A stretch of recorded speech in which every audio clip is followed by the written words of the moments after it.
Under no circumstances Tipra मोथा का कोई भी आदमी अपने आप को डायरेक्टली या इनडायरेक्टली इन्वॉल्व करेगा कोई भी ओएनजीसी के ऑपरेशन के संग।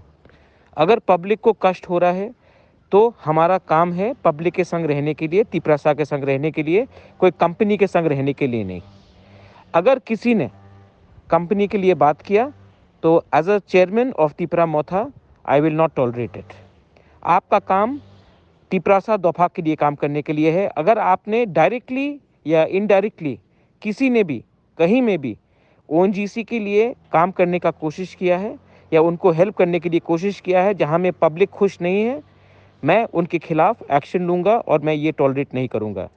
ये मेरा मैसेज हर मेंबर तिपरा मोथा को है, हर ब्लॉक मेंबर को है, प्रेसिडेंट को है, डिस्ट्रिक्ट प्रेसिडेंट को है एंड सेंट्रल कमेटी मेंबर्स को है।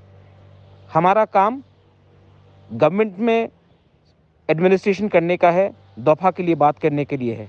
हमारा काम ओएनजीसी का बिजनेस में हमको इन्वॉल्व होने का कोई काम नहीं है। हम तिपरासा के संग हैं, कोई कंपनी के संग नहीं है।